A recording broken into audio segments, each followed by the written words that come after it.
I have as part of DPS STEM. DPS STEM stands for Professional Success and PhD in Postdoc. And I'm actually going to hand things over to kick us off and kind of do a little bit of background program to our academic. Thank you, Lauren. It is great to see so many people. I think this is the most crowded orientation we've had in 11 years or so. The program started as DPS Fineman. I was the founder, and I got this Fineman grant from NIH. That's the program. And so that's what happened. So this began like 11 years ago. It's been good. So, there's now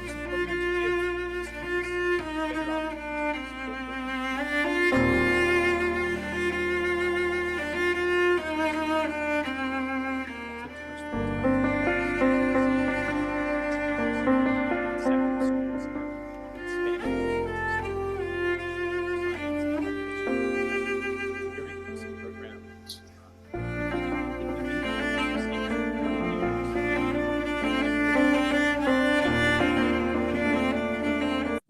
students better events and also giving it to council to the Times now director, but I also found over the years that I'm a helpful person to talk to about those conversations that you may want to or be afraid to have supervisors as you navigate career exploration. And I guess the first thing to say is that at UCI, we have a culture of supporting students and postdocs in whatever career they're interested in doing. Obviously, we love to send people out into the academia world. That's why we're here. It's supporting career. Understand it's not for everybody. And people have different ways of using their skills, finding fulfilling, rewarding careers. And I would say that the majority of the faculty I know are fully aware that most of their trainees will not stay in academia forever, and that they need additional training experiences that will help them identify transitions. However, it's not, students don't always feel like they can approach the faculty member to talk about them. And so I think a great tool for doing that is to include your discussions as part of your individual development. You'll hear today about the MyIDP, which is something that we ask all people to do when they register. And in your departments, at least for graduate students, most departments may require you to do annual IDPs. And I think a lot of students and faculty sometimes look at this as just another chore, another piece of paperwork. I don't view it that way. Nationally, it's viewed in career development as such an important part of your journey to maintain your academic goals when you're going to write those manuscripts, which conferences you're going to go to, which classes and workshops you're going to attend. But you also need to use the IDP to sprinkle in the professional development activities. And if you start early in your relationship with your mentor, meeting regularly, at least twice a year to talk about your IDP, and you're focusing on those academic aspects that are benefiting the lab and the PI and your advancement for the program, that gives you a lot more respect and I would say a bit better terms to start those conversations about professional development activities. A lot of what we do offer is just a short half an hour, hour-long exploration seminar, and nobody will notice if you're gone for half an hour, but some of the offerings might be, 1 hour for 8 weeks, or it might be half day site visit or something like that. So if you just show up with the PI and say, oh, I'm going to take next Tuesday off to go to a site visit, that may not go over as well as, okay, this quarter I'm going to be doing this for the papers and for classes, and I'm thinking about doing some professional development activities that might take me away for an hour here or half a day there. And they can see that you're thinking, you're not just demanding, you're really focused still on your academic accomplishments and efforts. So that's really all I wanted to say is that most faculty are supportive, some a little bit less so, but all can be convinced to support you. That's our job as mentors, to help you succeed here and after, and we take a lot of pride in it. So again, thanks for coming, and I'll turn it back over to you. Okay. So what is GPS STEM? Why are you here? What do we do? I'll share a little bit this is kind of our overall mission, and we know you're here to do good research and to become great scientists, engineers, mathematicians, pharmacists, whatever it might be. But you don't always necessarily get the other part of professional career development, this other skills you need to make UCI feeling confident, being polished professional, knowing that that transition is going to go smooth, and that's where we step in and we support your departments or schools with providing that additional support. So like David said, the faculty is there to make sure that you are getting accomplished in your academic activities and you're moving forward, and we're here to make sure that when you transition, you feel ready in that other side. Okay, so we do that in a couple different areas. Explore, train, experience, and transition are 4 pillars that we work towards to help you achieve and feel ready to meet your goals outside of UCI. And you do become a GPS STEM member, and if you were in here, you saw a video of how steps to become a member, and that's completing my IDP and submitting that. And you take your skills, interests, and values assessments in just a couple of minutes, and then kind of think through. And it's great to do this at least once a year, if possible. But just kind of we have you do it so that you're thinking about why you want to attend professional development events. Why are you coming to do site visits and other things? And so you're coming forward with intention in that part. And other one is having LinkedIn. So how many of you already have a LinkedIn? Yeah, so you already have the other requirement to become a member. So you all can just become members, and that gives you access to some of the exclusive events like site visits, certificate series, and other reach benefits like, I'll go through those free DCE courses. But just to give you a sampling of kind of the events that we do, put on them there. That's all right. I must have but we do things, and they're on the side over there. But explore, like David said, we'll have career nights where we did like science communication. We brought in experts in science communication and writing. They did a panel on networking, so you can explore what that looks like to go into that area.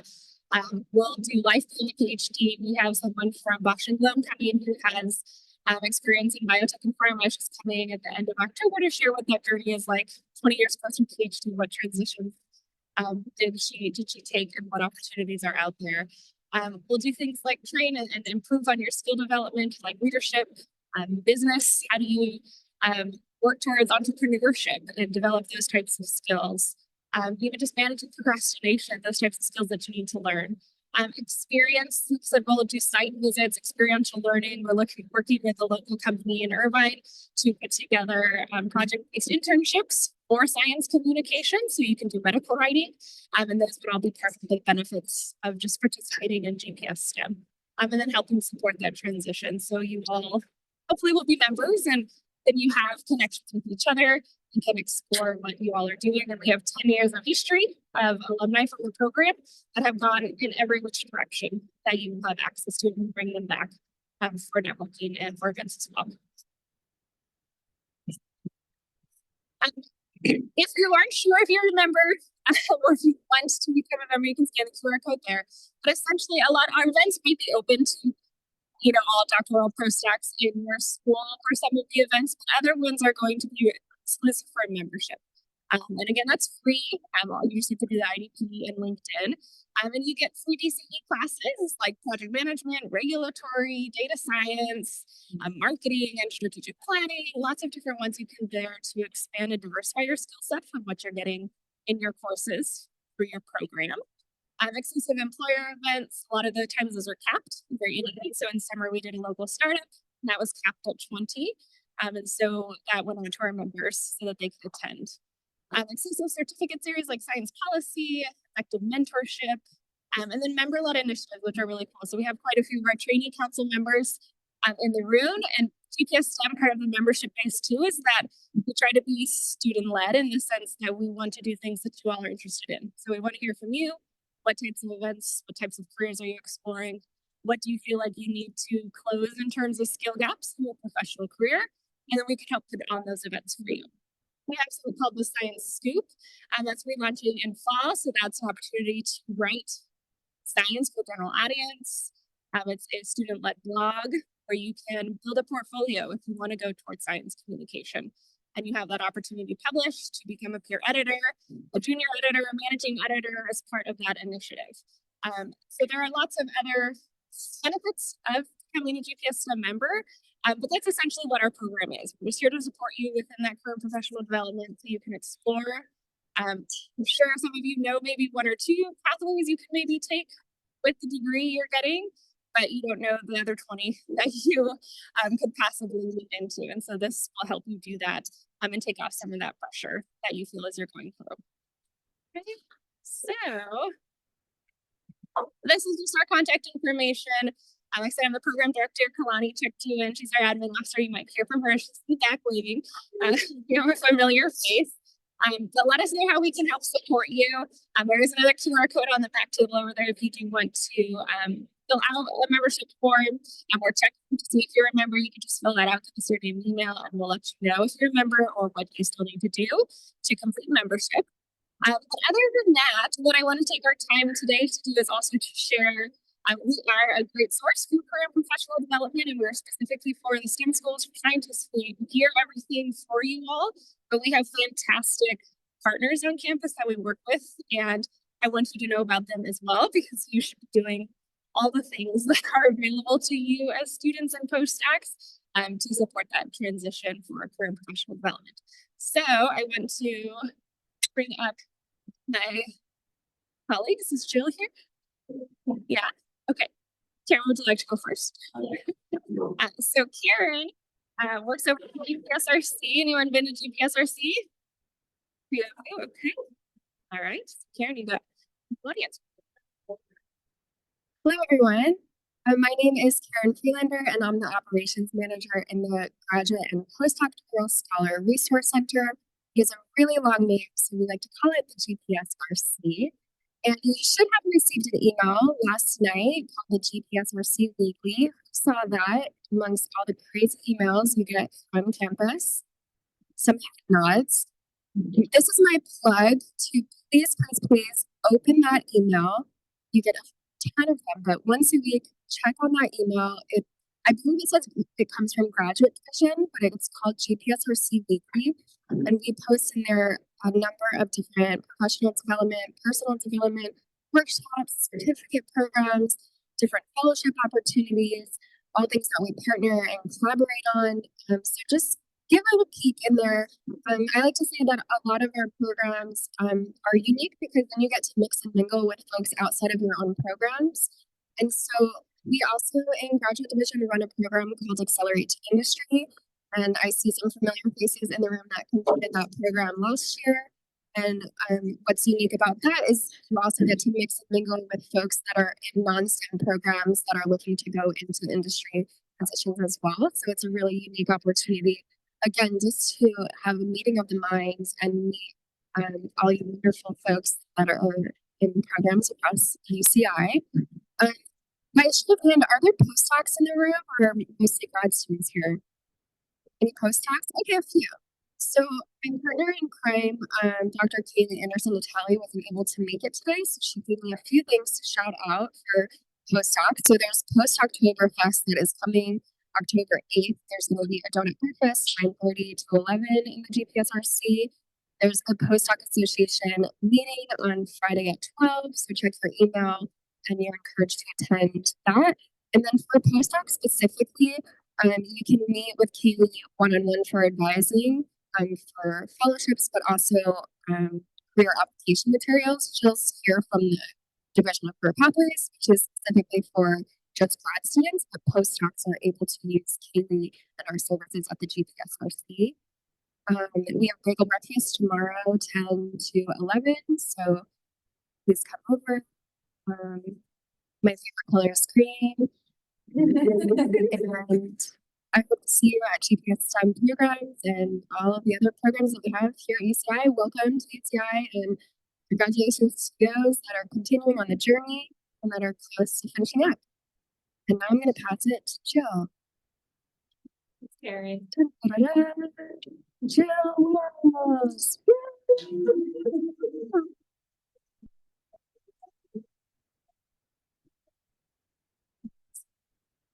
Give it up for Karen. GPSRC. I still say that. Yeah, it is. Hi, everybody. My name's Jill. I thought I would see some familiar faces. Maybe I see one or two. How many of you guys are familiar with the Division of Career Pathways? Raise your hand if you use that's awesome. Okay, great. So some of this will be a review, but hopefully you'll take away a couple nuggets as well.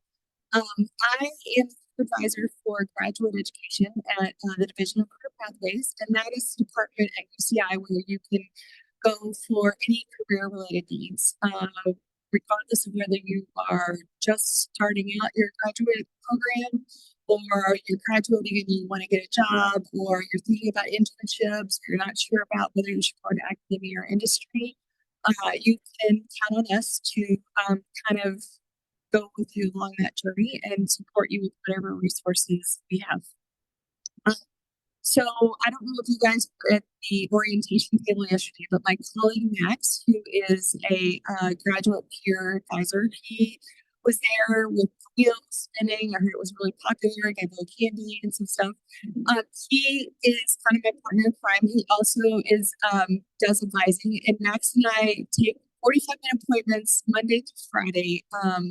We do mostly virtual, but we'll accommodate in person if you want to come to the Division of Career Pathways. How many of you guys are on Handshake? Okay, so you all should have a Handshake account. Handshake is basically one of the platforms that DCP uses. Well, it is the platform that DCP uses for job postings, employer announcements, career fair registration, all that good stuff, workshops.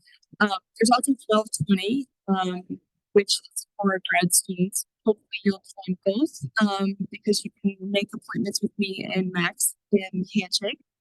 If you're not on Handshake, I recommend you go in and set up your profile because that's where you're going to find all those sorts of things about DCP. I have handouts on the back table, but I don't know if I'm broad enough, so I can email the handouts form. But this is basically our fall navigator. It's a 2-pager that kind of talks about the workshops that we have this fall, as well as some of our on-demand resources. And I'll just share with you really quickly. We have a career fair. Every quarter we have a career fair. Tomorrow, the day after tomorrow is our first career fair on Ring Road, and there's companies ranging from like American Airlines to CalOptimus to some others.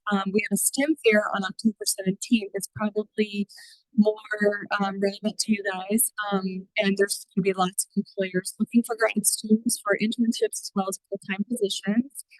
Maybe even decent industry postdoc, I'm not sure, but you can find out all about the employers, do some research and figure out what they're hiring for by going to Handshake and looking up the career fair. So I recommend just checking them out, even if you're not interested in getting a job.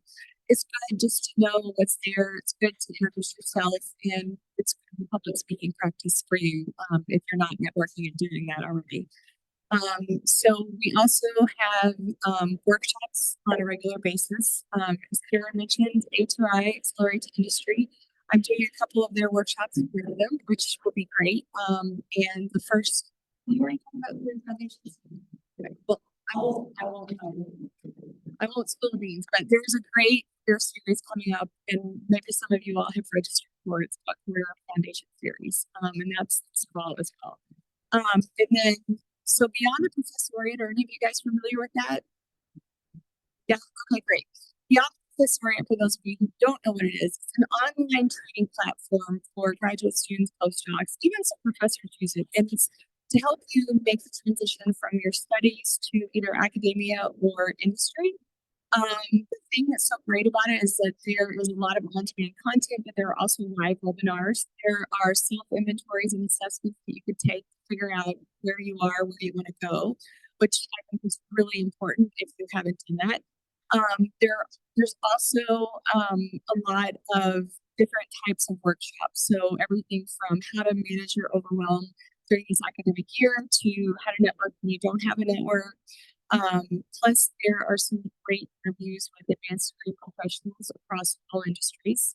They're just like maybe 10-minute verbs, but it's great. It gives you an idea of all the things you could do if, let's say, you're a STEM person, but maybe you're interested in science communication. You'll go and look at those interviews and see, oh, I could do technical writing, I could be a reporter, I could do all sorts of things. So I definitely recommend checking out Beyond the Professoriate. The other thing I recommend checking out is Big Interview, which is an AI platform for those of you who might be preparing for interviews. It has a lot of great information. You can do a mock interview. You can record yourself doing a single camera interview. It has a database of questions across all industries. I was just looking at it today, and there's one for AI and machine learning that are really specific technical questions. There's also little fast track and mastery curricula, like lessons, I guess, if you will.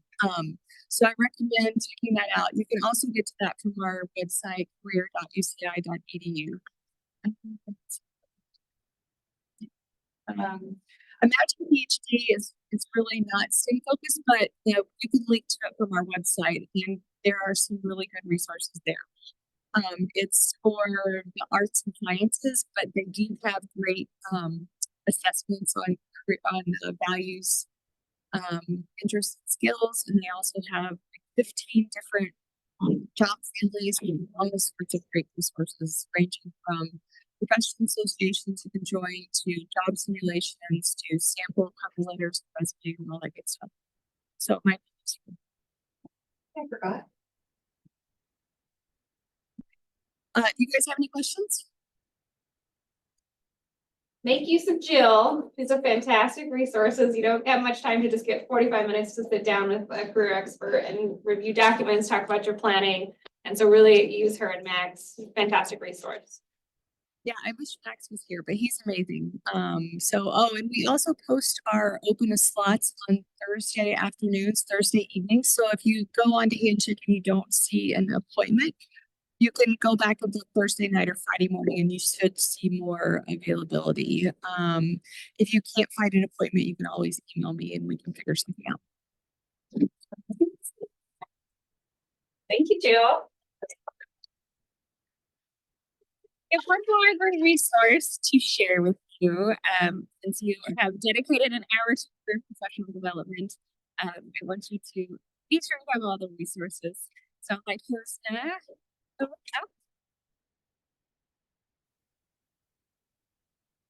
Welcome for Hosna. Hi everyone. Yes, you can hear me. I'm Hosna Sheikh Al-Islami. I am the graduate and postdoctoral writing coordinator here at UCI. I am new to UCI and I'm new, and this position is new. And the reason that that's significant is because it basically indicates that UCI is committed to ramp up support for graduate and postdoctoral student writers. So we're inaugurating the Graduate Writing Club, which is the graduate arm of the Writing Center here at UCI. And we have several services that may be of interest to you, and maybe different services might interest you at different stages of your career. So our basic charge is to provide writing and communication support to grad students, and we do so through a variety of ways, although I would say one of the primary ways we do that is through free one-on-one consultations. So if you download this Zop Consult, which is unique to UCI, you can book a 30 or 60-minute appointment with one of our writing consultants.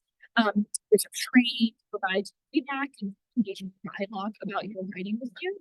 And you can submit really any piece of writing at any stage. So it can be a blank page because you're stuck and you don't know how to title an assignment. It could be a grant or fellowship application, job application material, or obviously articles, research, plus assignments. And really, again, at any stage, can help you tackle writing apprehension or figuring out sort of a plan to sort of manage or handle your programming. We also provide different kinds of avenues to write in the community. That includes writing groups, which are really aimed at sort of folks in the dissertating stage, but we also are running these writing rooms and camps weekly, and throughout the quarter we have longer boot camps, and these are just hybrid spaces, so you can attend either in person or virtually, or you just show up. The schedule will be up on our site for the end of this week. You just show up, you share your goals, group of writers, and then you work for 2 hours. So it's a way of body doubling and keeping yourself accountable. And finally, we have workshops, and just want to plug our upcoming workshops this fall, this is a collaboration between us and the UCI libraries, in which we're thinking, so this series is targeted to first students, but I think open and useful for folks at other stages too. And really, we're trying to think about how to read and handle your readings, and by that we mean physically, like how you manage them on your computer in order to set yourself up to write more successfully down the road. Sometimes early in graduate school, you encounter a lot of readings and you don't really know where your research is headed. You don't know how to handle them or what to look at when you're reading them. And so these are some of the questions that we're trying to tackle through this series. And some of them are hands-on. Some are just a lot more strategy, and some we're thinking about some sort of higher level questions in terms of what is literature review and what is the purpose. I should also add all of our writing appointments are available in person and online. And if you want to meet with our consultants in person, we're located on the first floor of the picture show of the Science Library. That's it. I would like to thank you. I love supporting working with grad student writers. And there are flyers both to introduce the center and then one with our workshop information. If you want to grab one on the way out. Thank you, Mike. So that's probably like a fire hose of information of different resources on top of learning more about GPS STEM, but we all do work collaboratively together, and we have a lot of fingertips as a graduate student post. I know it can be overwhelming, and so feel free to reach out anytime. Just what can I do? I'm lost and I want help in this area. You can always feel free to reach out to myself, Jill, Karen, any of us, and we'll point you all in the right direction. I do want to take the next couple minutes to invite up to our training council members, who are just going to share a little bit about their professional career journeys, their journey at UCI, and their involvement with GPS STEM. So we'll have Tessa maybe come up first. Okay, well, I wasn't expecting to come first. Yes, okay. I guess I just need to talk louder. Hello. So my name is Tessa, and I am a third-year PhD student in the School of Medicine. So I just wanted to mention that I joined GPSM pretty early in my first year during orientation. And it was during this time that I knew I wanted to become a part of industry, but I was frankly just lost, confused, and overwhelmed with the number of options I had available to me, because for a long time I was just told, you got academia or you got industry. Pick one, choose one. But there's just so much to industry besides R&D, which is what I'm sure a lot of us are familiar with. So after joining GPSM, I participated in a wide variety of these programs, certifications, these good things that helped clarify this path ahead of me, because sometimes it's better to know what you don't like rather than what you do. It's more helpful. So, for example, during my first year, I participated in a mentorship program where I was paired with somebody in industry who was an alumni that I still speak to this day, who is in project management, since that was something I was considering working in. And through hearing about the day-to-day routine, how they ended up in that position, I found that path forward to be still viable. And I think all of these still interested in pursuing that forward, so that was great. But we have the other hand where I did something like the Industry Insights with STEM Scientist course. Really gives you an idea of how to be more of an entrepreneur, pitching a project, and you actually give a presentation to some experts. Great program, just not for me. I knew I definitely wasn't going to be an entrepreneur, not built for that, and that's okay. So I guess what I wanted to kind of bring this together is I'm going into my third year. I still haven't found that dream job by any means, but I'm a lot more informed than I was when I first started. And I think with the number of things I've participated in through GPS STEM, leading a training council and putting on events that I know myself, people who are early in their career, but also people who are later on thinking job fairs would find useful. So I guess if you're in your first, second year, I especially encourage you to just join us, see what we're up to, because it's really never too early or too late thinking about these kinds of things. In worst case, you get a free meal. So that's good. Can I just ask a question while you have the floor? Do I get back on the floor? Back on the floor. Get back on the floor. So you started participating in GPS STEM in your first year in the CB program, and you did quite a bit and even more in your second year. I always used to tell students, you shouldn't start in your first year. You have plenty of other things you have to accomplish, like finding a lab, passing your classes, adjusting to grad school. I've seen at least one of our current first year CMB students, and after seeing your success and how helpful it's been, I'm really starting to think I need to change that advice. But how did you manage everything, and did any of your other cohort do that and run into any problems with time management? Yeah, so that's definitely a really good question. And I remember hearing your advice of like, maybe hold on. And it's for a good reason because you got a lot done at you during first year. At least in my program, you have rotations, you got an exam at the end, and you're just adapting and doing your project every 10 weeks. It's totally a lot. And that's fair advice. But I think for me and some of my other cohort members who tend to be a bit more forward thinking and we just want to be prepared for the future because we're all very anxious about that. We just decided to kind of keep it pretty low, just attending events that caught our attention, mostly things to kind of like up our, I guess, soft skill book, because there's a lot of things that go for academic industry that are soft skills that nobody really tells you. It's a whole black box. So I just started things that were more broad, networking, just kind of getting a feel for what I could do feasibly. So a lot of these were like, okay, maybe 1 month I'll attend one event. So keeping a really good timeline of like what I would like to do, what I know I can handle as I went through my first year. And I think by the end I got a good feel of like, okay, I can reasonably handle this much. I feel ready to take the next step forward and be a training council member. So a lot of it was just trial and error. We definitely did overload a lot in first year and I was super burnt out by the end of my first quarter. But after that I was like, okay, I know that can help pay the path forward. So that's a good question. Thanks, Tessa. I like how it just go back right out the industry insights, which is reading this business STEM insights for STEM PhDs, and that's going to happen in winter. But these are things that our program will put on and opportunities for you to be like, is entrepreneurship right for me? In a very not necessarily committal. You commit to the certificate series, but it's not risky other than that, right? If you get to try it out, see if it's what you like, if that's a path you want to explore further, or if you're like, nope, now I know I don't want to go that direction. So there's really good opportunities for you to explore through GPS on the map. All right, so next up we have Han, who's going to share a little bit of her journey as well.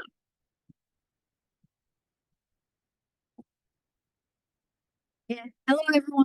My name is Han. I'm from the Physical Science, and I am working on organic chemistry synthesis, and this is my year, yearly. So I actually came from Vietnam. I came here during high school, not knowing what I want to do or what I need to do, and just still trying to figure out or learn about myself. And that's when I went to community college and joined the MSA program for myself. And that's where I started to learn more about science and what else I can do in science. And then I transferred to UC San Diego, participated in the STAR program and also UC Bates program. And these programs are also helping me with career development, learning more about PhD and what I can do to get into a PhD program. And I had the opportunity to work with Professor John Teeley at Berkeley because UCB paid for me to work in the summer, and also with my professor Karen Engel at the Scripps Research Institute. And after that, then I actually decided to take a gap year to work at Amgen as a process development associate. And then I go to UCI for my PhD degrees. And here I actually struggled in the beginning because my parents or none of my family came from science background. They're just like farm workers or seasonal workers. So no one have any idea what I can do, or like my dad's even worried about me cannot do a PhD because he thinks that it's too difficult for me. And then at that time I learned about GPS STEM and then other programs where I can learn how to get my skills, my soft skills to talk to people. And that's is when I participated in a lot of events like resume building or career development, or also like how to start small talks. And because I usually have like subconsciously, I'm always nervous talking to people because I always worry that people wouldn't understand what I'm talking about. And it's very challenging for me to like get up and say hi, Ms. because I I just like don't have confidence in myself. And then by participating in the GPS STEM program, that's actually given me a lot more confidence because everyone here are eager to learn and eager to help everyone else. So I'm feeling less intimidated. And then because of that, then the more I talk to strangers, the more I can become more natural talking to other people. And then now I'm council members where I can help organizing events, thinking about what ideas we can do and how to make an event more meaningful for people. So that's and this summer I actually had the opportunity to intern at work as well, and that's also a challenge. And then that's where GPS STEM, the skills that I got from GPS STEM helped me overcoming that challenge because I have to navigating between like participating in a lot of meetings and also doing research. And I feel like a lot of the things that I learned from GPS STEM helped me to do that and overcome the challenges.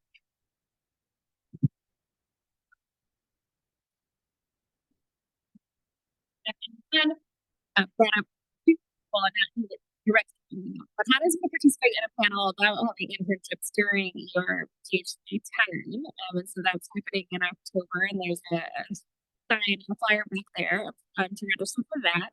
And I worked in Amden, and we also have Amden coming this Thursday to hear about a grad specific internship opportunity that they have for folks in STEM. And so that flyer is also back there. So Kyle has made use of the different opportunities in GPS STEM. David's also thinking on how to give a short talk, which I'm talking about utilizing as well, and that's going to happen this fall. And there's a flyer back there. So as you can see, for both Tessa and Con, just being able to put yourself out there and engage with like-minded folks who are forward thinking, wanting to think about how their time here in the skies to impact them once they leave. We're happy to hear thinking about GPS STEM on that place to find folks. Any questions for Con? Okay, well, thanks for having me. Okay.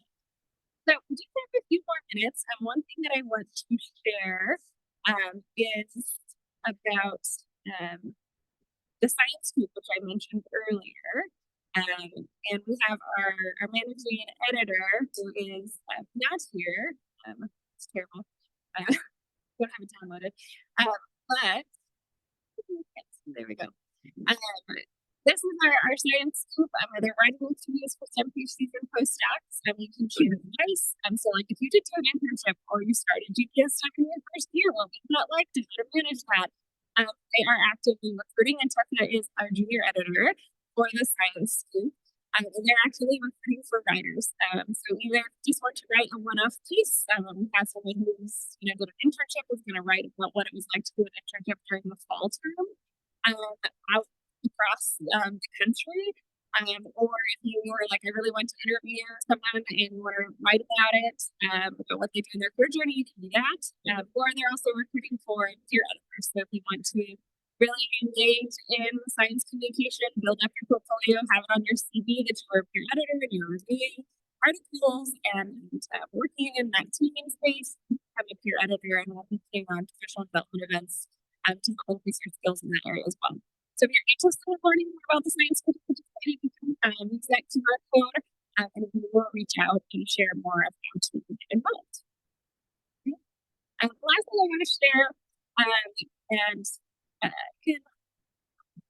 it in this presentation, so I can change again as it goes through. We can chat about it, but we do have we said a ton of events that go on, but we know that you're busy, and so we do try to, and we're doing it right now, live stream or record some of our events. For instance, a really popular event David put on last spring was to do a postdoc or not to do a postdoc. And that one we record and we have it up on our YouTube page. And so you can go back and watch. Or it might not have been relevant, last spring, but maybe it's now. And so we have a ton of resources, a ton of life beyond the PhDs, which are essentially informational interviews with people who are in various career paths. And that you can go onto our website or YouTube page and look through some of those resources.